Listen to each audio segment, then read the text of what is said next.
आज बहुत ही हर्ष और उल्लास की बात है।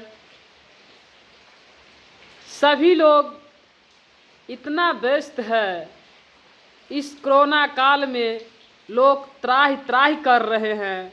लोग ऐसे हाहाकार मचा रहे हैं कि लोगों को तनिक भी एहसास नहीं हो रहा कि मैं अपने सभ्यता, संस्कृति, सत्य, सनातन, वैदिक धर्म की जो परंपरा ऋषियों ने चलाया वह सारा आज बंद सा पड़ चुका था। आज फिर यह कोरोना काल उसी परंपरा को उत्थान कराने के लिए आए हैं। लोग समझ नहीं रहे हैं, लोग तनिक विचार नहीं रहे हैं कि वास्तव में यह कोरोना काल हमें अपनी सभ्यता, संस्कृति और ऋषि की मार्ग पे ले जाने के लिए ही तो आए हैं। प्यारे भाइयों, आप लोग तनिक विचार करो तो समझ में आएगा। हमारे ऋषि मुनि एक गूढ़ गूढ़ रहस्य को ऐसे संक्षिप्त में शास्त्रों में लिख करके चले गए हैं जिससे ये कोरोना तो क्या, बड़े बड़े तबाह होने से यहाँ के ऋषियों ने इस संसार को अपने बस में कर करके, इस दुनिया को अपने बस में कर करके और उस अनहोनी से बचाए हैं। मनु महाराज को देखिए, वो प्रलय को भी,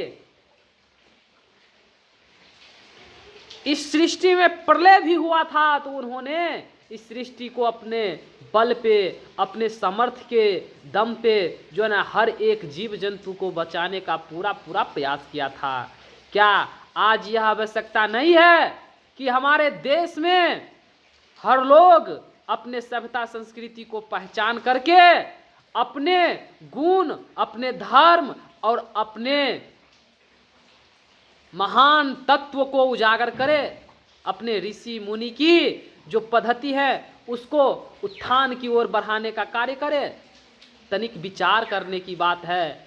आप जब महाभारत काल का समय देखें या भगवान श्री राम का समय देखें या किसी भी ऋषि मुनि का समय देखें, एक ही पद्धति तुम याद आएगा कि ये हवन जो वैदिक पद्धति है उसमें सारे रहस्य और सारे गूढ़ विषय छुपा हुआ है। इस पद्धति और इस शास्त्र के अनुभवों से ऋषि ने सारे ज्ञान और विज्ञान को निचोड़ करके एक ही पद्धति में समाहित कर दिए हैं।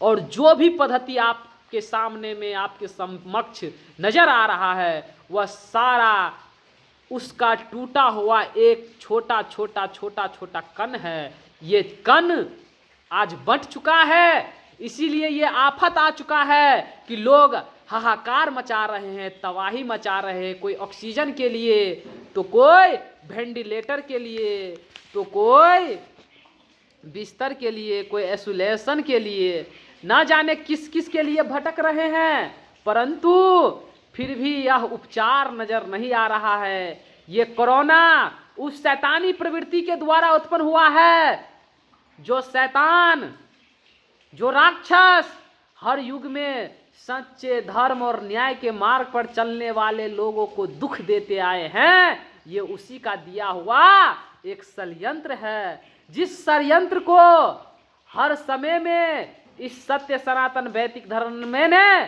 काटने का पूरा प्रयास था, पूरा समर्थ था और पूरा है जो कर सकता है। परंतु इसे जानेगा कौन, समझेगा कौन?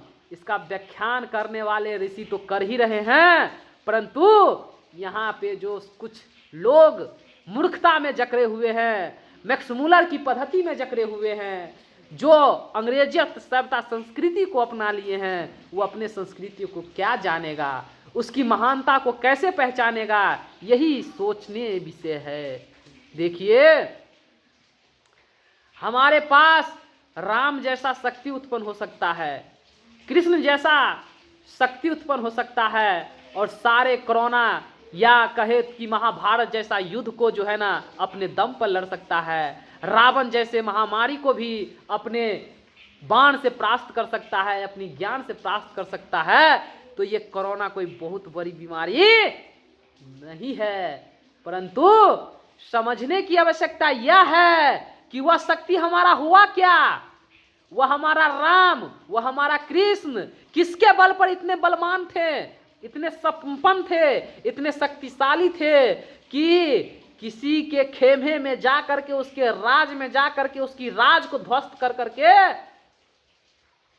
उसकी राज को वापस दे करके चले आते थे। ऐसी हमारी महानता, ऐसी हमारी परंपरा आज लूट खसोट चोरी, और आज कहे तो ये ऑक्सीजन चुराना, वेंटिलेटर चुराना, और ना जाने लाश की किस प्रकार से जो है ना दगादरी, धंधे और मौत का व्यापार कैसे बढ़ रहा है। शर्म कीजिए। इस पे आपको खुशी करने की कोई आवश्यकता नहीं था, लेकिन आज क्या हो गया है कि हम अपने पद्धति को छोड़ करके और वेंटिलेटर ऑक्सीजन के पीछे भाग रहे हैं, कोरोना वैक्सीन के पीछे भाग रहे हैं। कब तक भागते रहेंगे? कहीं पे आपको ठिकाना तो मिलने वाला नहीं है। अपने यहाँ की सभ्यता संस्कृति को अपना लो। सत्य, धर्म, न्याय, दान, पुण्य, यज्ञ, हवन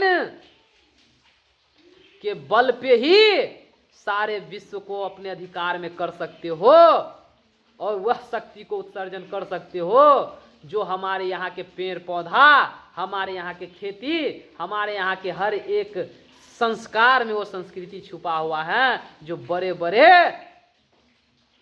परमाणु जैसे हथियार, कोरोना जैसे वायरस, किसी भी चीज को निगलने का काम कर सकता है। हनुमान यहाँ पे मौजूद हो सकता है, अंगद यहाँ पे बन सकता है, कृष्ण बन सकता है, अर्जुन बन सकता है, महाबली भीम, नकुल, सहदेव बन सकता है, वीर अभिमन्यु बन सकता है, लक्ष्मीबाई झांसी की रानी बन सकती है, और न जाने कितने इस युग में होने वाले देशभक्त है जो बन सकते हैं, और अपने तपस्या के बल पे, अपने योग साधना के बल पे और अपने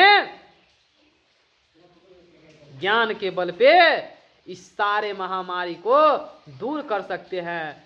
जरूरी है अपने शास्त्र को देखने का, उसे परखने का और उस पे चलने का, तब तो हमारा दिन सुदीन हो सकता है।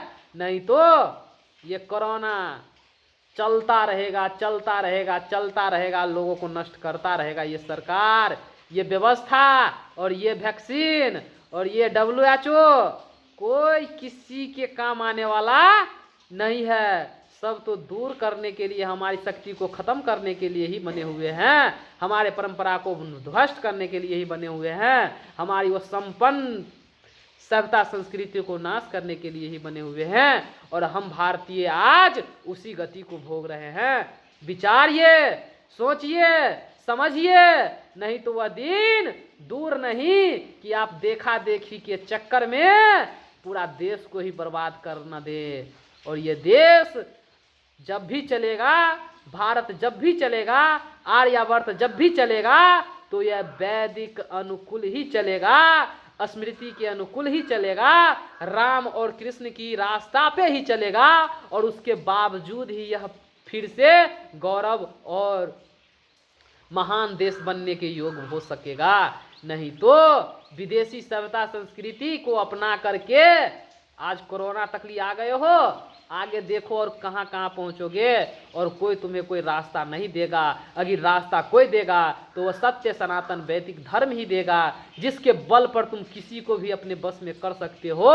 तो इसे अपनाने की जरूरत है। मैं आप लोगों से विशेष करके यह प्रार्थना करना चाहता हूँ कि आप लोग अपने शक्ति को पहचाने, अपने वेद शास्त्र और अपने ऋषि की उस वाणी को पहचाने, जिन्होंने राम जैसा, कृष्ण जैसा योगेश्वर और तेजस्वी बलवान योद्धाओं को जन्म दिया। और ये धरती उसी के लिए है, जो सत्यवादी है, जो न्यायकारी है, जो धर्म पे चलने वाला है, जो दान करने वाला है, जो एक दूसरे के दुख में काम आने वाला है। यह धरती, यह भूमि, यह भारत उसी के लिए है, ना कि अहिंसक के लिए है, ना कि राक्षस प्रवृत्ति के लोगों के लिए है, और ना कि लुटेरों के लिए है, और ना कि यहाँ पे रहने वाले अंधभक्तों के लिए है। बस ये तो है वैदिक सभ्यता संस्कृति कि महान गौरव को प्राप्त करने के लिए है, उसी के बल पे हम फिर से महान देश का निर्माण कर सकते हैं। नहीं तो कोरोना से बहुत सारा कुछ तबाह हो गया है और होता रहेगा। अभी के लिए इतना ही, धन्यवाद। यदि हमारी बातों से आप लोगों को तनिक भी दुख पहुंचा हो तो हमें माफ़ कीजिएगा। नमन है आप लोगों की करते हुए कर्म को, सलाम है आप लोगों की करते हुए इस व्यवहार को, और कोरोना से बचने का जो भी आप अपना रास्ता निकाल सकते हैं वो निकाल करके अपने लोगों को, अपने देश को हर प्रकार से बचाने का पूरा प्रयास कीजिए। यही आप लोगों से प्रार्थना भी है। धन्यवाद।